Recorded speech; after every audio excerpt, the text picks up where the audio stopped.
আসসালামু আলাইকুম ওয়া রাহমাতুল্লাহ। প্রিয় শিক্ষার্থীবৃন্দ, আশা করছি তোমরা সবাই ভালো আছো।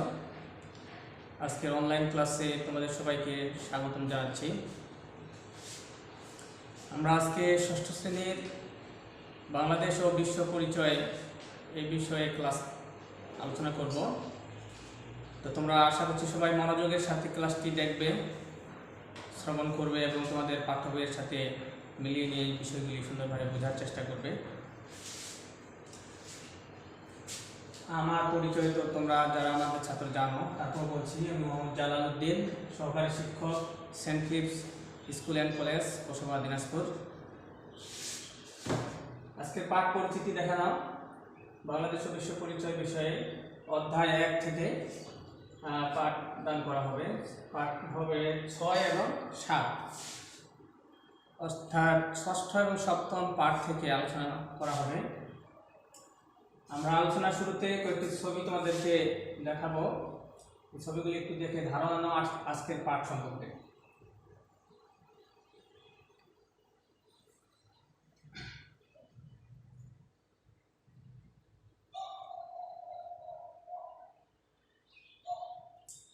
শিক্ষার্থীরা তোমরা একটু চিন্তা করলে বুঝতে পারবে যে সব চিত্রের মাধ্যমে আমাদের কি তুলে ধরা হয়েছে। এটা আসলে বুঝতে পারছো যে আমাদের দেশের কিছু চিত্র তুলে ধরা হয়েছে।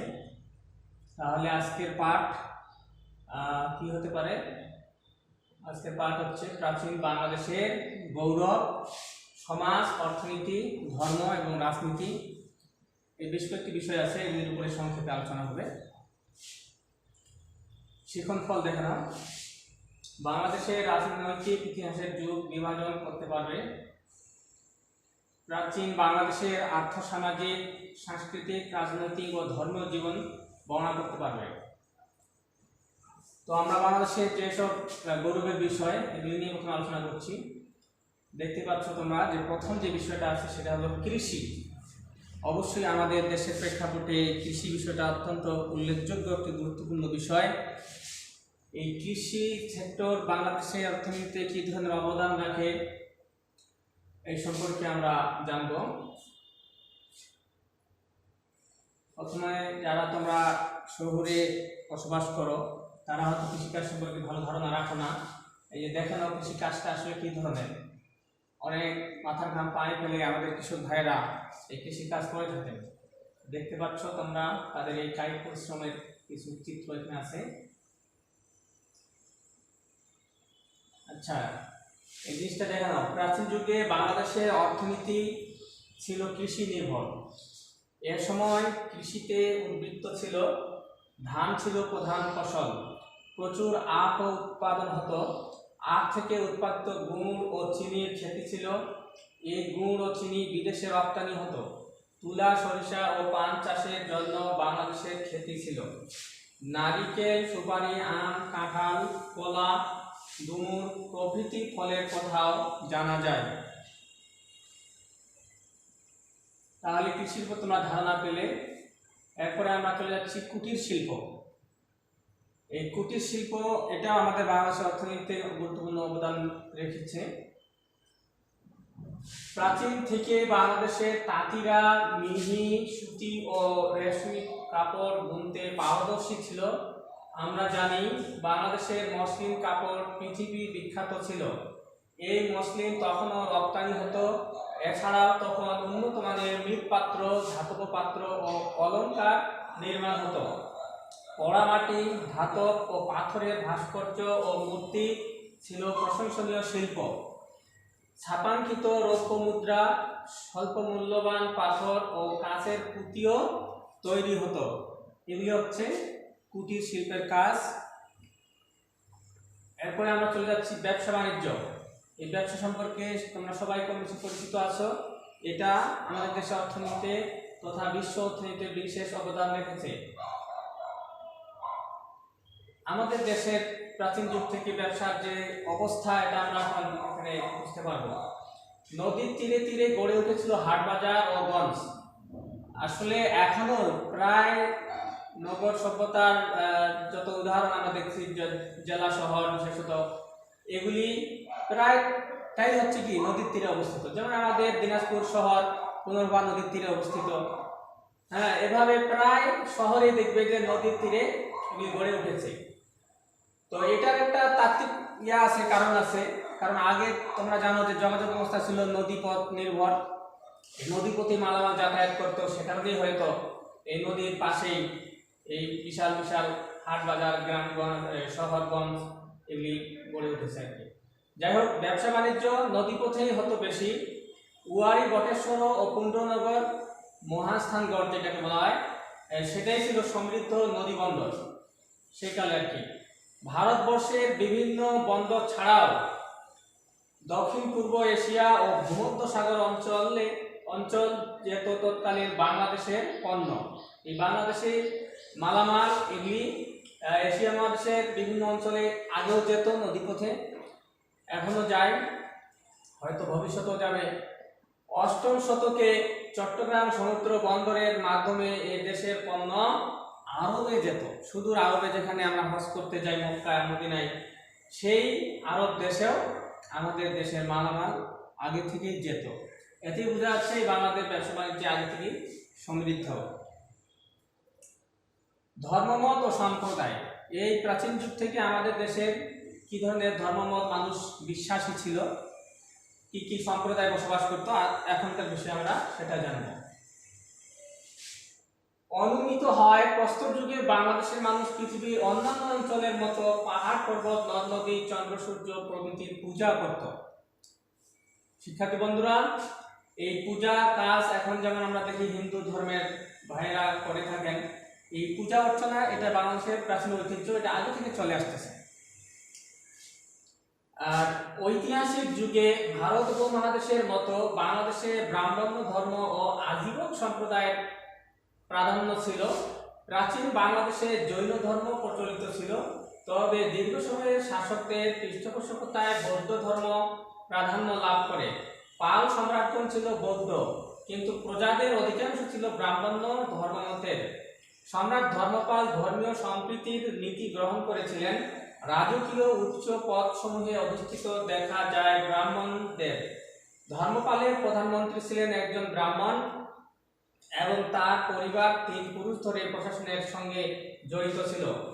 তৎকালীন একাধিক তাম্র শাসনে ব্রাহ্মণ্য মন্দির নির্মাণের কথা পাওয়া যায়। ব্রাহ্মণ্য ও বৌদ্ধদের মধ্যে কোনো ভেদাভেদ ছিল না। ধর্মীয় সম্প্রীতি পাল যুগের সমাজ জীবনের বিশেষ বৈশিষ্ট্য হিসেবে চিহ্নিত হয়। আজও বাংলাদেশে ধর্মীয় সম্প্রীতি ও সহাবস্থান দেখা যায়। বন্ধুরা, এখানে আমরা বিভিন্ন ধর্মের বিষয় শুনলাম, কিন্তু ইসলামের বিষয় এখানে তেমন একটা নাই। এর অর্থ হলো প্রাচীন বাংলাদেশের অধিবাসীরা ইসলাম বা ইসলাম ধর্মের অনুসারী খুবই কম ছিল না বললেই চলে। তো এক পর্যায়ে পরবর্তীতে আরব দেশের বিশেষ বিশেষ মনীষী ব্যক্তিগণ ধর্মীয় কাজে এবং ধর্ম প্রচারের কাজে তারা এসে ইসলামের বিস্তার ঘটান, এবং এক পর্যায়ে আস্তে আস্তে আমাদের বিশেষ করে বাংলাদেশ, পাকিস্তান এই অঞ্চলগুলি ইসলাম অধিষ্ঠিত হয়ে যায়। তো যাই হোক, ইসলামের বিষয়ে আছে কিছু কথা এরপরে হতো। এরপরে বিনোদন সংস্কৃতি, এই বিনোদনের বিষয়ে আমরা এখন এখানে জানবো। প্রাচীন যুগে বাংলাদেশে বিনোদন ও ধর্মকর্মের অংশ হিসাবে নাচ গান, নাটক, মল্লযুদ্ধ, কুস্তি খেলার প্রচলন ছিল। পাহাড়পুর বিহারে নাটক মঞ্চস্থ হওয়ার প্রমাণ পাওয়া যায়। মন্ত্রীদের, সেবা দাসীদের সকলকে নৃত্য, গীত, বাদ্য পটীয়সী হতে হতো। অর্থাৎ মন্ত্রীদের, দাস দাসী যারা থাকতো ওদেরকে এইসব ব্যাপারে তাদেরকে দক্ষ হতে হতো, যেমন তারা প্রত্যেকে নাচ গান এসব করতে পারে। এটা তো তাদের একটা সংস্কৃতির বড় অংশ ছিল। আর পোড়ামাটির ফলকে করতাল, ঢাক, মৃদঙ্গ প্রভৃতি বাদ্যযন্ত্র দেখা যায়। তখনকার বাদ্যযন্ত্র ছিল এসব। এখানে আগের বিনোদনের যে ছবি আছে, এই যে দেখতে পাচ্ছ, যে মঞ্চ অভিনয় বা মঞ্চ উপস্থাপনা, তারা সংস্কৃতি তারা সরাসরি করতো। এখন যেমন ডিজিটাল, আগে রেকর্ডিং করে ভিডিও করে ধারণ করে পরে সেটা স্থির বা চলচ্চিত্রে দেখানো হয়, কিন্তু আগে এইসব বিনোদনমূলক অভিনয় আর নাটক এইসব সরাসরি হতো। তো তারই একটা দৃশ্য এখানে দেখতে পাচ্ছ।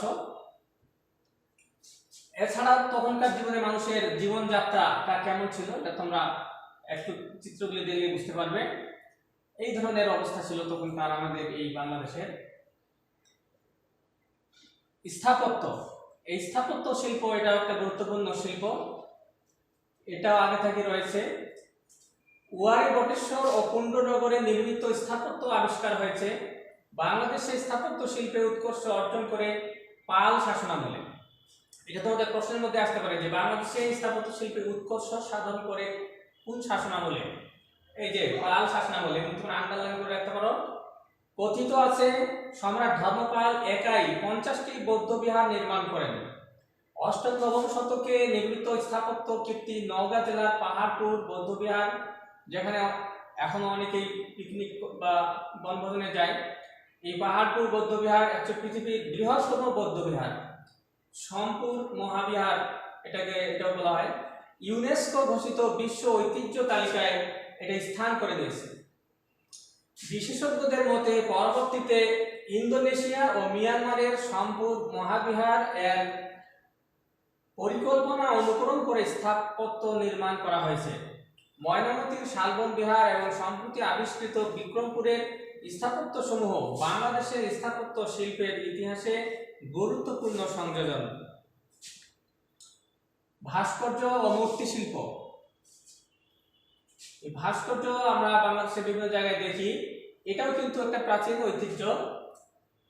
ওয়ারী বটেশ্বর, মহাস্থানগড়, পাহাড়পুর, ময়নামতি প্রভৃতি স্থানে আবিষ্কৃত পোড়ামাটি, পাথর ও ভাস্কর্য ও মূর্তি শিল্প উৎকর্ষের সাক্ষ্য বহন করে। গুপ্ত ভাস্কর্যের ধারাবাহিকতায় পাল যুগের ভাস্কর্য শিল্প এক নতুন রূপ লাভ করে, যাকে আখ্যা দেওয়া হয়েছে পাল স্কুল অফ কালচারাল আর্ট। বাংলাদেশের ভাস্কর্য শিল্প স্থান করে নিয়েছিল সর্বভারতীয় শিল্পকলার আসরে। ভাস্কর ও চিত্রশিল্পী ধীমান পাল ও বীর পাল সুখ্যাতি অর্জন করেন। তোমাদের প্রশ্ন হতে পারে যে প্রাচীন যুগে দুজন বিখ্যাত চিত্রশিল্পী বা ভাস্কর এর নাম লিখো।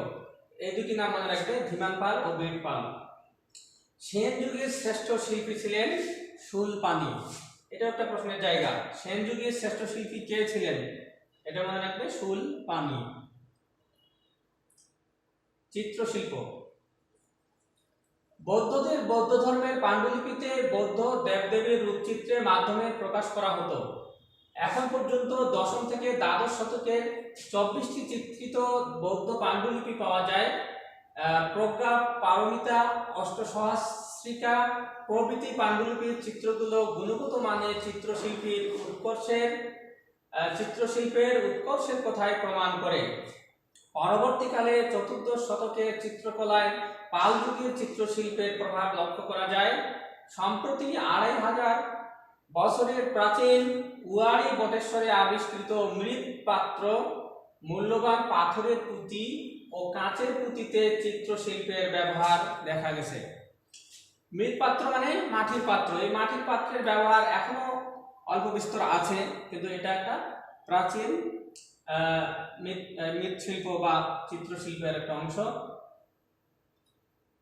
তো প্রিয় বন্ধুরা, আমরা আজকে যেসব আলোচনা করলাম এগুলি আসলে এত লম্বা আলোচনা করে তো লাভ নেই। তোমরা যা আলোচনা হলো এটা একটু মূল্যায়নের চেষ্টা করো, আর পাঠ্য বইয়ে দেখবে, সামনে এগিয়ে যাওয়ার চেষ্টা করবে। আমরা কয়েকটি প্রশ্ন ছোট ছোট দিব, তোমরা নিজেরা উত্তর করার চেষ্টা করবে, তারপর আমি উত্তর এখানে দিব, তোমরা মিলিয়ে নেবে। প্রাচীন যুগে বাংলাদেশের অর্থনীতি কিসের উপর নির্ভর ছিল? অবশ্যই তোমরা হয়তো জানো, তারপরে মিলিয়ে নাও। উত্তর হলো কৃষি। বাংলাদেশের কোন কাপড় পৃথিবী বিখ্যাত ছিল? মসলিন। কোন সম্রাট ধর্মীয় সম্প্রীতির নীতি গ্রহণ করেছিলেন? সম্রাট ধর্মপাল। নামের সাথে ধর্ম আছে, এটা মনে রাখলেই তোমাদের জন্য সুবিধা হবে। আর বাংলাদেশ স্থাপত্য শিল্পে উৎকর্ষ অর্জন করে কখন বা কোন সময়? এটা হলো পাল শাসনামলে। তো শিক্ষার্থী বন্ধুরা, বাড়ির কাজ করতে তোমরা লিখে নাও। প্রাচীন বাংলাদেশের আর্থসামাজিক অবস্থা বর্ণনা করো, এটা একটা প্রশ্ন। আরেকটা প্রশ্ন হলো প্রাচীন বাংলাদেশের সাংস্কৃতিক ও ধর্মীয় জীবন ব্যবস্থার বর্ণনা দাও। প্রশ্নগুলি তোমরা আজকের তারিখ দিয়ে লিখে নিবে এবং সেই অনুযায়ী উত্তরগুলি খাতায় তৈরি করে রাখবে এবং ক্লাস শুরু হলে আমাকে দেখাবে। উপরোক্ত দৃশ্যগুলি দেখে তুমি যা বুঝতে পারছো তা তোমার পাঠ্যবইয়ের আলোকে বুঝিয়ে লিখো। তিনটি চিত্র আছে, এগুলি দেখে উত্তর লিখবে। তো আজকে তোমাদের সবাইকে ধন্যবাদ যাচ্ছি বন্ধুরা, দেখা হবে ইনশাআল্লাহ হয়তো আগামী কোনো ক্লাসে। সবাইকে ধন্যবাদ। আসসালামু আলাইকুম।